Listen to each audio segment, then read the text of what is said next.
Nama saya Fitriani Tungadil dari kelas A121 Fakultas Hukum Universitas Pembangunan Indonesia Manado, mata kuliah Hukum Islam. Dalam video kali ini saya akan mempresentasikan tugas saya. Yang pertama, jelaskan syarat sahnya perkawinan menurut Undang-Undang Nomor 1 Tahun 1974. Syarat sah perkawinan menurut Undang-Undang Nomor 1 Tahun 1974 yang kemudian direvisi menjadi Undang-Undang Nomor 16 Tahun 2019, yaitu terdapat dalam pasal 2 yang berbunyi, ayat 1, perkawinan adalah sah apabila dilakukan menurut hukum masing-masing agamanya dan kepercayaannya itu. Ayat yang kedua, tiap-tiap perkawinan dicatat menurut peraturan perundang-undangan yang berlaku. Namun pencatatan tidak menjadi syarat perkawinan yang sah di Indonesia. Pencatatan yang dimaksud dalam pasal 2 ayat 2 Undang-Undang Perkawinan ini hanya merupakan sebagai suatu bukti otentik yang melindungi hak-hak yang timbul dari suatu perkawinan.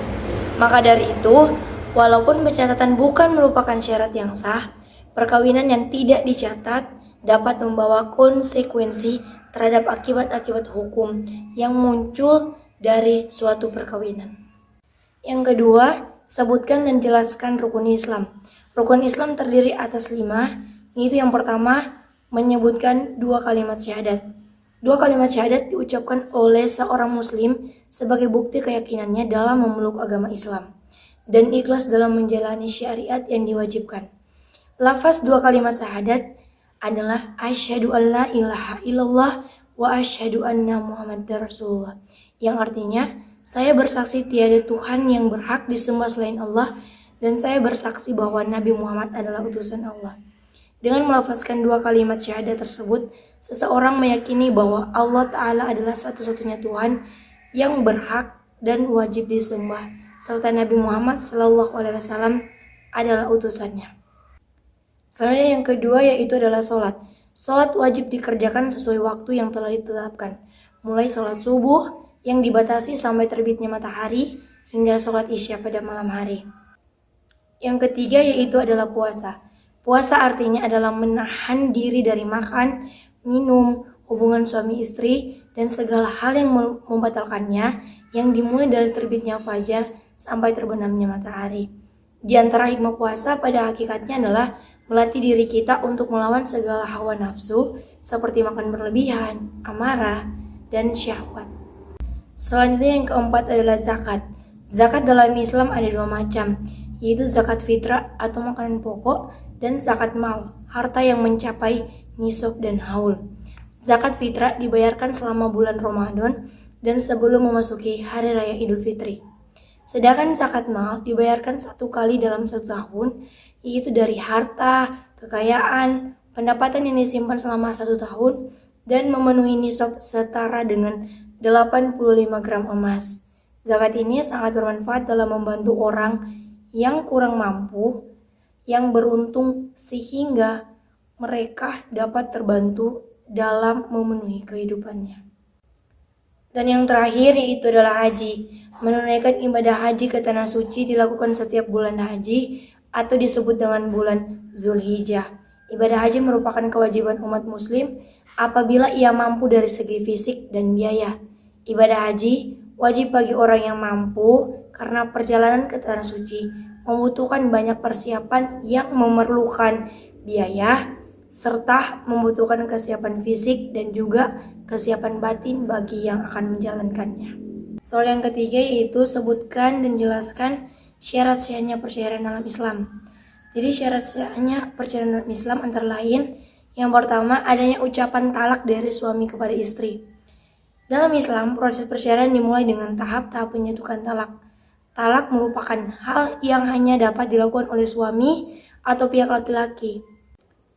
Talak merupakan hal yang diperbolehkan hukumnya jika suami meragukan kebersihan tingkah laku dari istrinya. Kedua, yaitu tidak diucapkan dalam keadaan mabuk.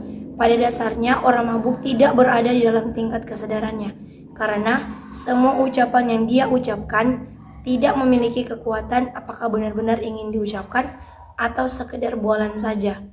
Karena itulah, talak yang diucapkan oleh seorang yang sedang mabuk tidak dapat diterima sebagai talak yang sesungguhnya. Yang ketiga yaitu tidak ada paksaan dari pihak manapun. Perceraian merupakan sebuah proses terjadinya perpisahan antara suami dan istri yang sebelumnya telah menjalani ikatan pernikahan. Tentunya hal ini dapat berlangsung sangat berat bagi kedua belah pihak. Yang perlu ditekankan di sini adalah bahwa syarat perceraian yang sah ialah kedua belah pihak dengan keinginan sendiri dan dengan kesadaran tanpa paksaan untuk bercerai. Karena jika terdapat unsur paksaan, maka perceraian tersebut akan gugur. Yang keempat, tidak diucapkan dalam kondisi marah. Marah merupakan salah satu sifat manusiawi. Terkadang, karena sesuatu yang menyakitkan hati atau perasaan dibohongi oleh seorang akan bisa merasa sangat marah pada pasangannya. Terlebih lagi jika ada unsur pengkhianatan, maka sudah pasti kemarahan akan memuncak.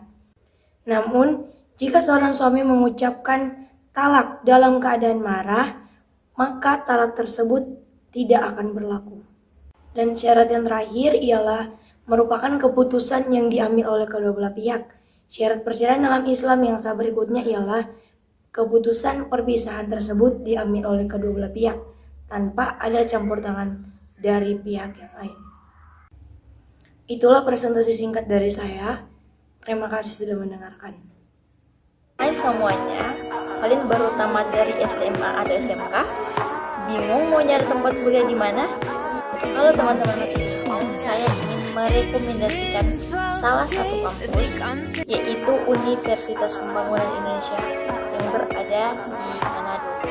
Kampus ini menyediakan 6 fakultas, diantaranya adalah Fakultas Keperawatan, Fakultas Pertanian, Fakultas Ilmu Sosial dan Ilmu Politik, Fakultas Hukum, Fakultas Teknik, dan Fakultas Sastra.